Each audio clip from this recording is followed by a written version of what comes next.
My career started sitting under a tree after the New Zealand property market went into an enormous decline after October '87, and I got into, long story I'll cut short, New Zealand was deregulating its telecom industry, and I started a telecom reseller selling PBX systems and so forth. Sold that after about 5 years to a photocopy company, a public company that wanted to get into telecom, and then started Zeacom, which is technically a computer telephony company. When people ask me what I do, basically we plug in the side of telephone systems and make them smarter, specifically in the unified communication space, which encompasses sort of messaging, conferencing, collaboration, call centre, those sorts of things. So basically we make the telephone smarter, or the telephone endpoint smarter. I've been in Zeacom after founding it for about, scary to say now, probably about 14 years, a long time. Probably February '88 was when I went out on my own, or when I say went out on my own, sort of stopped working for somebody.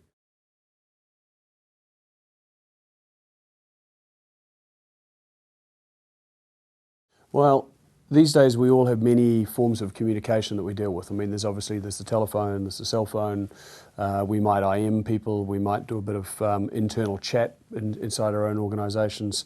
We could be, we'll be setting up conference calls, we'll be attending conference calls. We bring all of those different forms of communication into a single client. We facilitate all of those forms of communication within our software. And we do that by controlling the telephony platform, whatever that might be. It might be a Cisco call manager, it might be an NEC SV7000, or it might be a Avaya multi-vantage system where we enhance the way that telephony platform then works with these other forms of media. So, and as I say, sort of bring them all together and make them easy to administer through a single administration, and it's actually a single application. So it's a good space. It's probably more, I mean, the voice over IP wave is still breaking. It's still coming up onto the beach. It's got a long way to go yet, but frankly, UC is going to be a bigger thing, because IP enabling, or voice over IP, is just the backbone. The UC is the actual application that really makes it worthwhile for somebody to go down that path, and actually it enhances the way that they can get productive.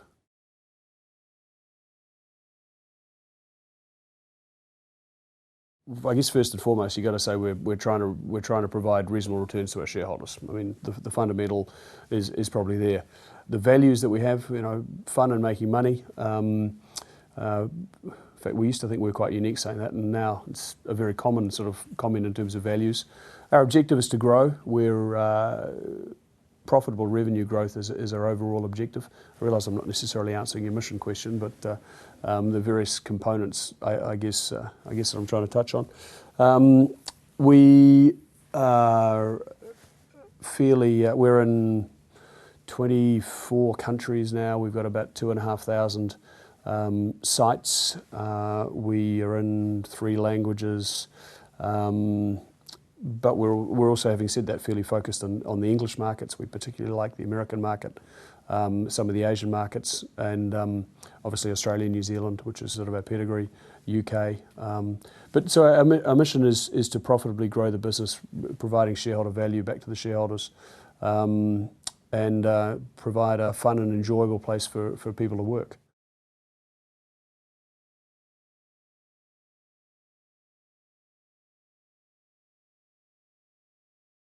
Right now, this whole area of unified communications is a very new sector. Microsoft came out about a year ago and defined it.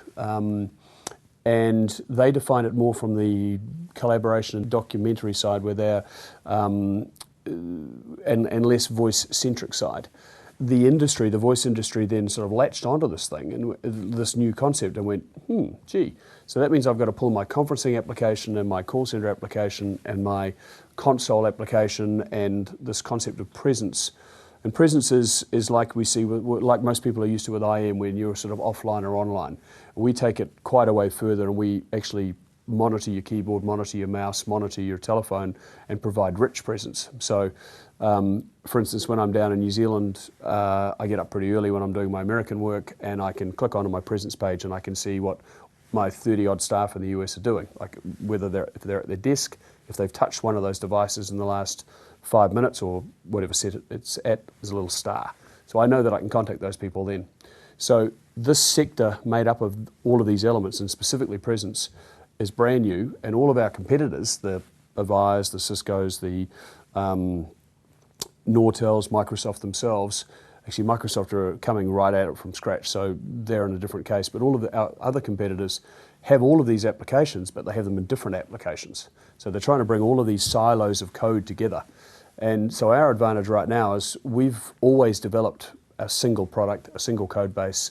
We live on one server, we have a single application, single administration.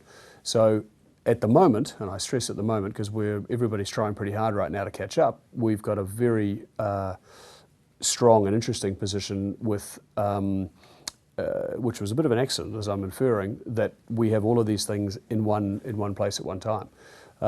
We therefore have to really be focused right now on innovation, which is the next big area is the mobility, bringing the cell phone together with the landline.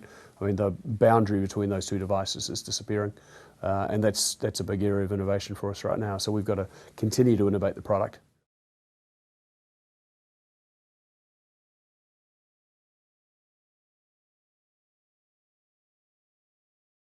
Well, I think you've got to be able to sell. I think selling's really important. If you don't sell something, you haven't got much of a business. And that was the value that I added to Zeacom in terms of the founding of it. I found a couple of developers early on, we built the product, and then I went out and sold it. In terms of the qualities, I mean, obviously, a lot of enthusiasm, a lot of tenacity, an ability to always see the positive side. It's when times are tough, you've got to have those. You've got to have that fake it till you make it attitude, even if you're not happy.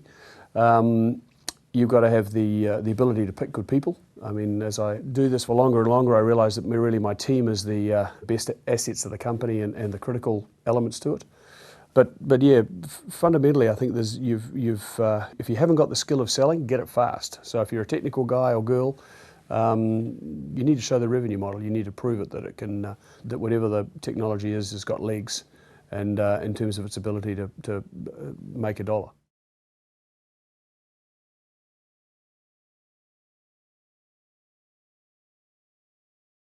Well, again, you got to create that environment, that enthusiastic environment where it's an enjoyable place to be. You got to recognise good work. You got to reward people, not necessarily monetarily. I think the various research pieces show that money is actually down the pile a little bit in terms of order, but certainly you've got to value them, train them, grow them, help them, mentor them, let them go their own way, make their own mistakes, learn. We really try not to have a lot of politics. We're about 110 people now, and I personally hate politics. I mean, I really get quite grumpy if I see internal politics, and we don't have a lot, which I think is another positive aspect to an environment. We must do something right. We've got a very low attrition rate, which is good. I mean, losing good people is really expensive, obviously. So. When you've got good people, you've really got to make sure you do your best to stay close to them, so that you know if there's any risk that somebody is unhappy for whatever reason, and you're close to them and you work on that to change that around, because losing good people is very expensive.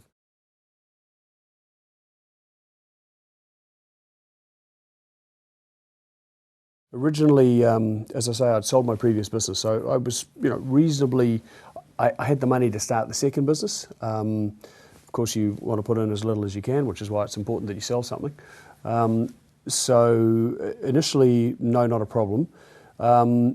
New Zealand was a very naive capital market back in the middle to late 90s, and frankly, I was very naive along with it. We only raised venture capital in '99, and venture capital was a very new concept in the New Zealand marketplace at that time. We raised way too little, the princely sum of a couple of million Kiwi, which at the time was about 820,000 US. And with that proud son, we thought we'd go to America and expand over here. And it was at that time I moved my family across and we established ourselves. We ran out after about 6 months, which was an interesting phase, because at the same time we'd geared up back in New Zealand. We'd had to do a lot to the product, and anyway we spent it. We ran out again about 9 months later, and then again about 9 months later again, but thankfully that was back in, actually it was November 2001 coincidentally.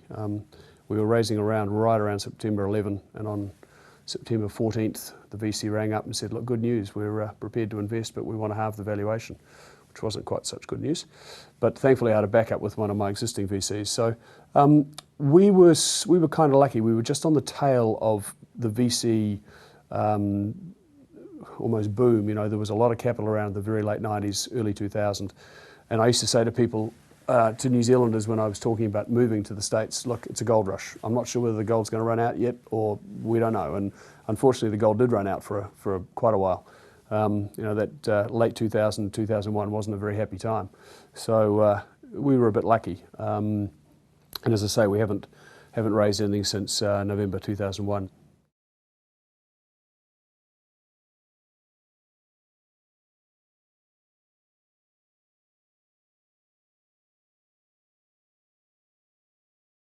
Yeah, I'm fairly comfortable actually with all the disciplines. I did a degree in management studies down in New Zealand. It was a very broad-based degree, so I sort of touched a lot of things. Probably development is the physical developing software is the area that I know nothing about whatsoever, and I find that probably the greatest enigma, black hole piece that sort of frustrates me from time to time. I've got a layman's understanding of how we do things, but the rest of them, New Zealanders we're generalists. As New Zealanders, we feel we do reasonably well because we have generalist type skills rather than being very, very specialist in any one area. And lack of finance in naive capital markets in '99 is an excellent example of it. We don't have the degree of, and probably still actually arguably don't have the degree of specialty in some specific areas like capital. So I'm fairly comfortable in most areas.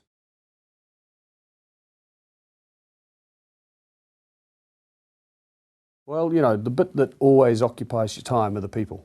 I mean, it's interesting when you really think about, from a CEO's point of view. I was a member of a tech group while I've been in the States. I think it recently changed its name to Vistage, but we used to sit there as 12, 15 CEOs around a table once a month.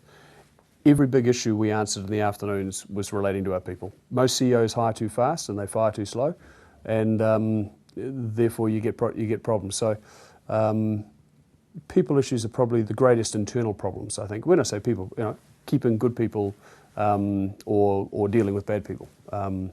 I mean, the nice thing about the American market is, or particularly California, you have a lot more flexibility with your labour law. In New Zealand, Australia, UK and Europe, laying people off is a much more difficult and costly process. And whereas in the US market, there are more ways that you can do it. The 14-day at will policy, obviously, we're a little more generous than that, but still you've got a lot of flexibility. So I think one of the most pressing areas generally are people issues.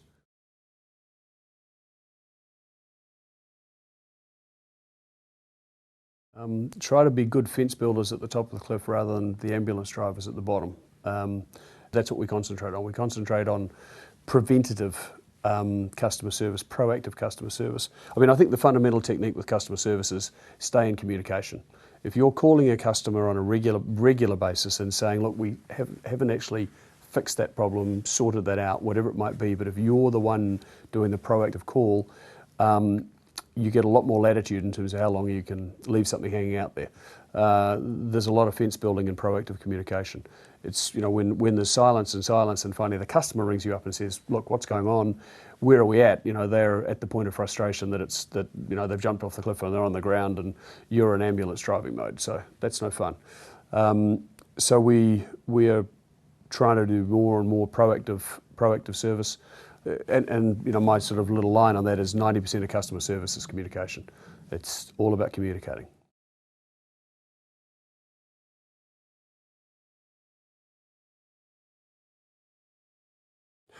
I don't know. I don't think I've got any secrets.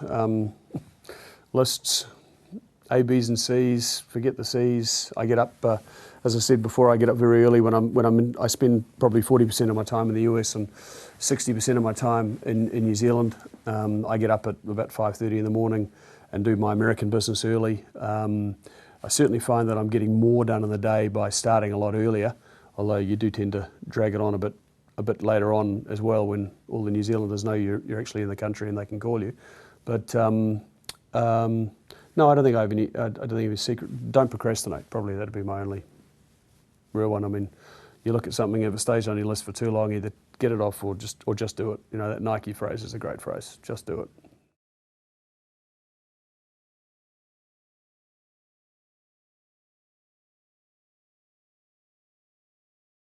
Oh yeah, absolutely. Although not too many. You just got to understand the subtleties. I think broad brush comment. Americans are less prepared to give you a direct no answer. They don't want to disappoint. They'll tend to tell you what you want to hear, and that's actually not what we want to hear. We want to, we New Zealanders, with the difference between, we sort of view ourselves as very direct. We get lots of compliments with Americans that we deal with, that it's nice dealing with you because you're direct, because we're to the point. We say what we're thinking, and hopefully that's whether that's good, bad, or indifferent. That's where we go to. You've got, the American market is quite different, but it's well worth it. Obviously, it's huge. It's fantastic. I mean, that's the thing that's the reason that every company from overseas comes to America for, is the size of the marketplace, and it's a very quantitative decision-making process. I think it's more quantitatively based. It's more structured. It's more mechanical. It's slower because there's more steps often involved. You've got to understand those things. There's a strong legal context that you don't encounter so much in other markets. Some subtle differences you need to be aware of, and things that catch you out from time to time, but not too different in terms of what the end outcome can be or should be.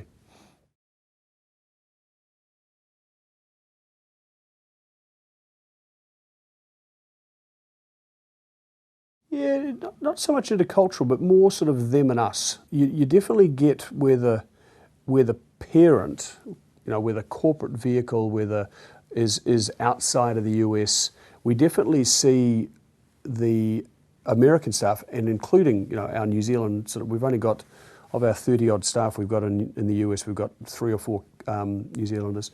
All of them, from time to time, you see them as a sort of a bit of a them and us situation going on, where they'll be blaming the mothership for something, and the mothership will be, on the other hand, when I'm down there, they'll be blaming the Americans for something. So you definitely see a bit of a them and an us. I don't think it's a cultural thing.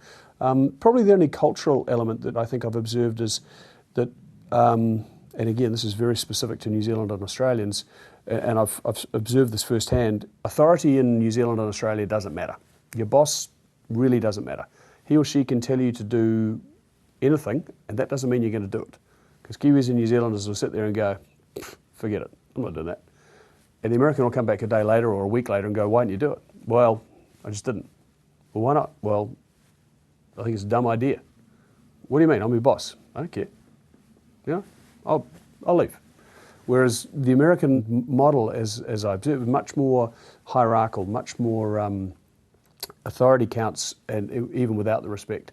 I saw this firsthand we were trying to globalise our support between New Zealand and Australia and the US, with different time hours and doing some overflowing. And my American manager went down and told the New Zealanders what they'll do. And he couldn't figure out why after a month it just hadn't happened. And it just was never going to happen, because he'd gone down there and told them. And that's just not the way to do it. It's a much more consultative process. And authority doesn't count. Respect is what counts, and you've got to build that respect up. Now, he did build the respect up in time, but he just went about it the wrong way at the first place. So, and I think you see that even more in the UK. The UK's fact, if you've ever watched that program, The Office, the UK version of it, it's quite insightful into English officers in many, many ways. And it's all about the respect as opposed to the authority. That's probably the most striking cultural thing I think I've seen. The CEO in America is viewed as all powerful and very, very important. The CEO in New Zealand is just somebody who's been there longer, and they're still just a person. So they still, they go to the bathroom in the morning and eat meals just the same as all the rest of us. So there's a much more sort of level playing field.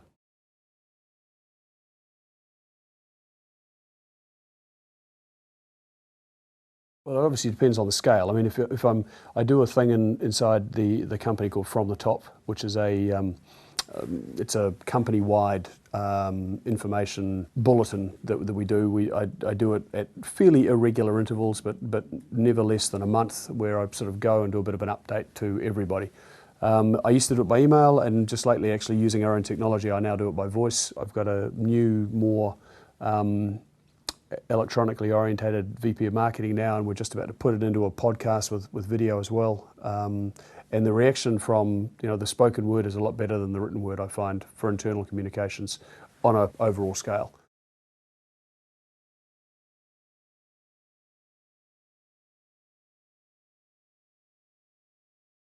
I've been exposed to some MBA students in the US through another university's program, which has got a global program where some New Zealand companies are involved, and I was extensively exposed to them through a spin-off company that we had, Umail, and I've got to say I was nothing but impressed. They were damn smart people. They were smart. They worked really hard, very diligent. I'd employ an MBA student in a heartbeat, because they are smart, driven, diligent people. And I hadn't had any exposure to MBA students prior to this. This was a couple of years ago now. We did another project a year later with the same group, because the first one came out so well. I was very, very impressed with the calibre of the people.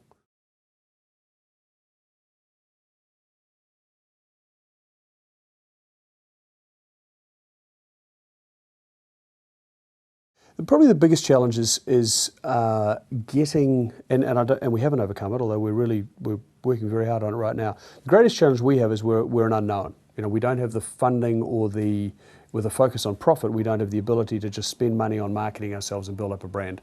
And I think, when I say brand, like an industrial type brand, a business-to-business brand, we have not been able to do that. We've got we've got excellent products. They're absolutely world-class. We beat very, very large competitors all the time.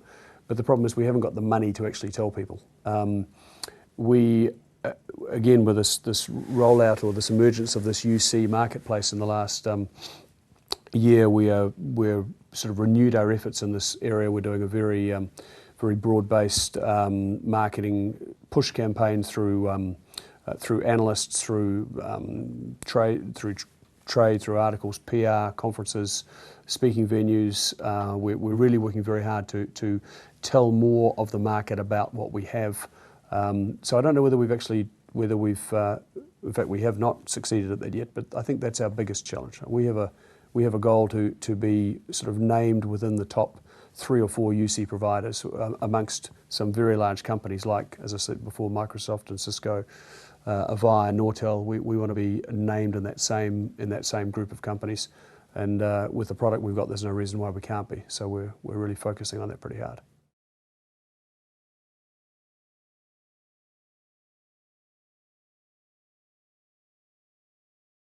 Well, other than to bill me early, which occasionally happens towards year end, and when they want to use those budgets up, particularly if they're federal or state governments, I can't think of an unusual request. Yeah, no, I don't think I can, not off the top of my head. I haven't had one for a while then, if I can't think of one right now. Well, pretty much the same as I said before, have fun and make money. I mean, I try to maintain a reasonable sort of work-life balance. As I said, I travel a fair bit, so I now work from home when I'm in New Zealand. My general manager in my New Zealand office sort of said to me when we moved back, well, look, we've lived without you for 7 years. We don't actually want you in the office because you'll just meddle and you'll try to get too involved in things. And I actually have grown beyond that, but I didn't argue at the point because the flexibility I get now from working from home, and as I say, I have a reasonable duration of hours, gives me a little bit more work-life balance. My first goal is to stay fit and healthy, and I exercise most mornings. And then I've got kids at 10 and 12 years old, so spend as much time with them and their mother as I can. We're a fairly active sporting family, so in fact right now my daughter's at a water polo tournament in New Zealand on a Saturday morning, and she just won her first game. She's got another one coming. I spend a lot of time on the phone when I'm away, just sort of keeping in touch with things. So stay healthy and have fun, make money, and those are my primary goals.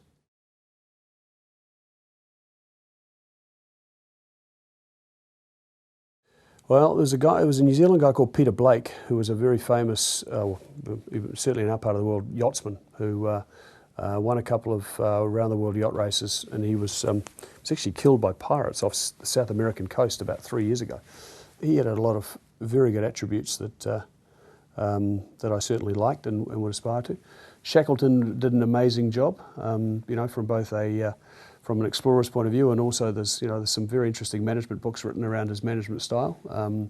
He's a guy that I probably put up there as well. The Shackleton book was an extremely interesting book.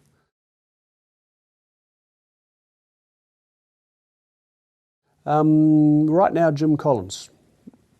Yeah. It's, as I said before, about having the right people, having the right team, keeping them happy, getting the most out of them. I definitely try to find better people. Certainly, as a CEO, you can't do everything, and if you're trying to do everything, you're either in early stages or it's going to be difficult thereafter. You've got to learn to delegate, and I'm quite comfortable now with my ability to delegate, and you've got to be comfortable with your team that you can delegate to them. So yeah, Jim Collins says a lot of the right things in terms of creating the right type of company that's based around getting the right people in the first place.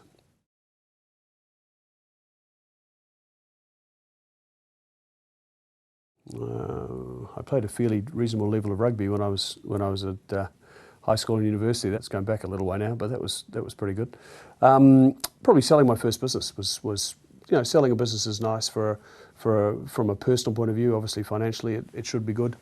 But we're at the point now where Zeacom has grown to a very good. We're actually having our best year ever, actually.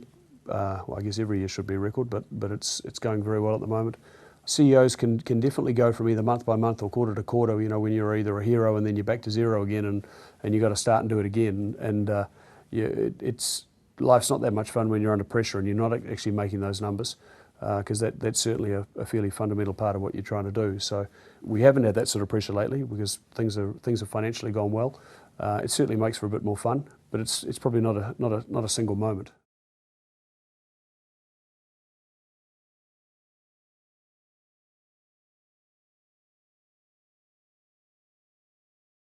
I'd raise a lot more capital a lot faster. I would, as I say, we started in about '94. There was another company who does almost exactly the same stuff as us, a company called Genesis, who are very large now. They went out immediately and raised significant amounts of capital in the US market, grew their business very quickly, very substantially, and sold it to Alcatel for about $900 million after about 5 years. That looked like a pretty good outcome. We didn't do anything like that at all. We bootstrapped it until, as I say, we raised that first amount of VC, and even then we didn't raise enough. So I would definitely do that differently. We had a very similar product set of skills, but we thought too small.